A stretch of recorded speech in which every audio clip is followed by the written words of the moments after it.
Shalom. Kahalayim La, Yahweh Bahashim, Yahweh Shai, Bahashim Rakakwadash.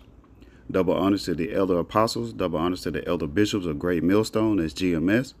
Peace and blessings to the Akim and the few Akwath across the four winds. This is Batamayim from Great Millstone Houston coming to you with a quick hit. Now, I was watching Dabo 7, and he was going into how in the Vatican, there's a space empty because the Pope that's right now that's set up in wickedness, he's really about to perish soon, and when he's reincarnated, he will be going into captivity. But, Dabu 7, it says prophecy of the popes. Francis is in, Peter the Roman, and St. Malachi 2027 end date. So there's an empty space for one more pope. But really, me speaking as a man, just thinking about the cartoon Futurama, they'll probably put like a robot or something picture right there. Because, Elon Musk was saying something about a digital god or something along those lines, just roughly paraphrasing.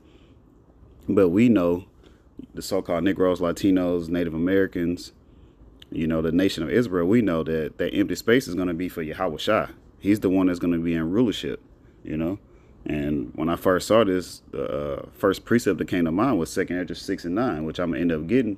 But Esau is the end of the world, which Esau, Edom, is the self-proclaimed white man. As you can see, they're not white, they're red. They look more closer to the red robe opposed to the white portion on their garment or their robe. They're red. When going to the word Edom is red. But Esau, Edom is the end of a world, which is the end of an age or end of a rulership. But Jacob, which Jacob's name was changed to Israel, you so-called Negroes, Latinos, Native Americans, and Hispanics, well, it's the beginning of it that followeth. And once we begin this next rulership, there will be no end to it. But, Lord willing, this quick hit is edifying and exhorting to the hopeful elect of the nation of Israel. 2nd Ezra chapter 6, verse 7. Then answered I and said, what shall be the parting asunder of the times? Or when shall be the end of the first and the beginning of it that followeth? So the parting asunder of the times, or goes into the different ages, the eon or aeon, which goes into like the different rulerships. You have like the Renaissance era, the Golden Age, so on and so forth. But Esau, Edom is ruling now.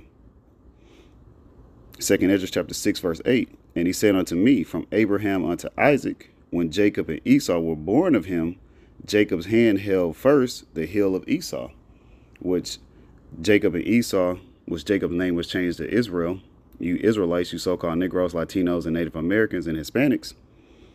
And then we have Israelite foreigners, due to the curses we've been scattered abroad, so we look like the other heathen nations. But if your spirit and your lineage goes back to the so-called Negroes, Latinos, Native Americans, Hispanics, then you are an Israelite, if this truth resonates with you.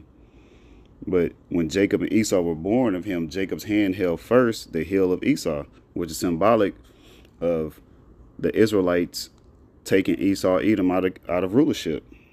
And you can read that in the book of Daniel, chapter 7, verse 18. But the saints of the Most High, which is Yahweh, Bashem Yahweh Shai, Yahweh is the Most High, whom the world ignorantly calls God. Yahweh Shai is his only begotten Son, whom the world ignorantly calls Jesus Christ. Daniel 7 and 18. But the saints of the Most High shall take the kingdom and possess the kingdom forever, even forever and ever. And who are the saints? The saints are you Israelites. Psalms chapter 148, verse 14. He also exalted the horn of his people, the praise of all his saints, even of the children of Israel. A people near unto him, praise ye the Lord, Yahweh Bashem Yahweh Shai. So the saints are you Israelites. Salaki. The saints are the Israelites. Starting with the elect of the nation of Israel.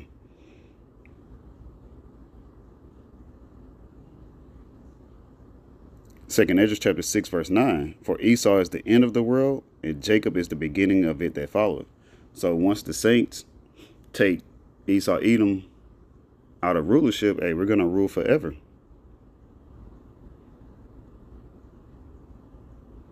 The book of Sirach, or Ecclesiasticus, chapter 10, verse 8.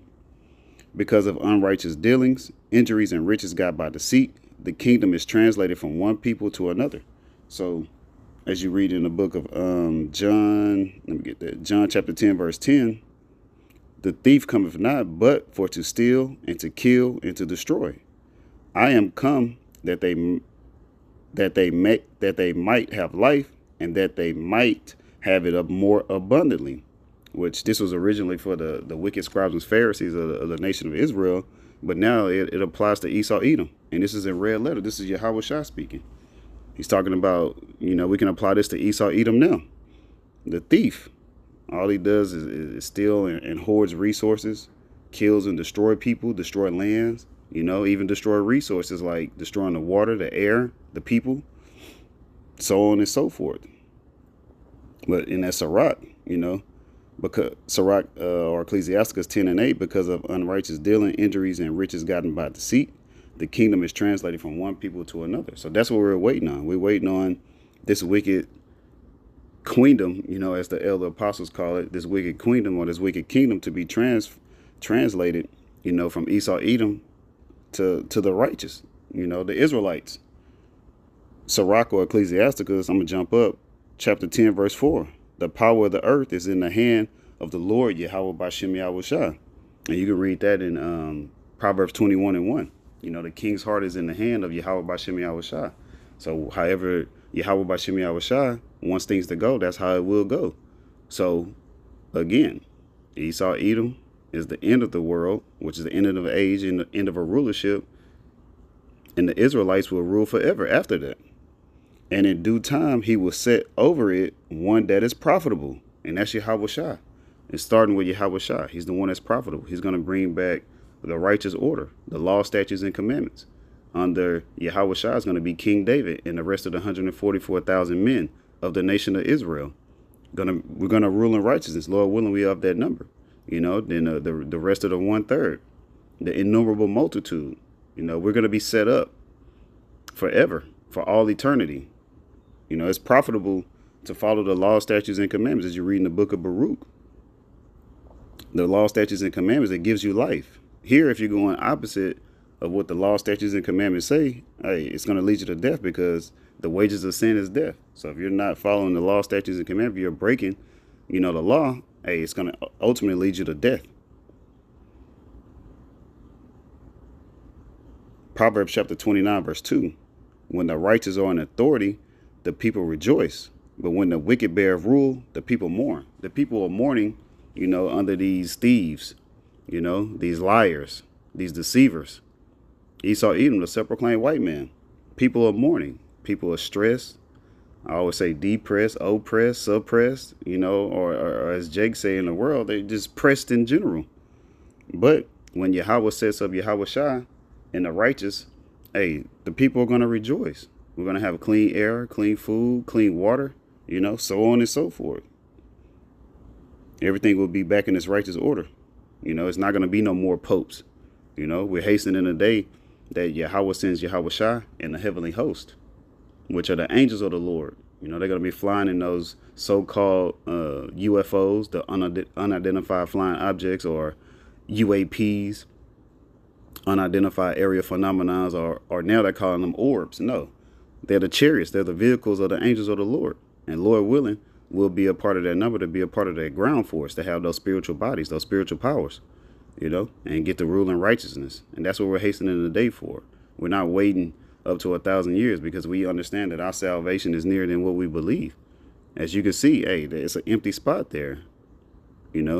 Esau Edom, Psalms 49 and 11, think that his rulership is going to continue on forever, but it's not. But Lord willing, this lesson was edifying to the hopeful elect. Call Layim La, Yahweh, Bashem Yahweh Shah, Bashem Rakakodash.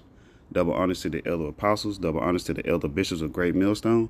Peace and blessings to the Akim and a few Akwath across the four winds. Shalom and a Ball.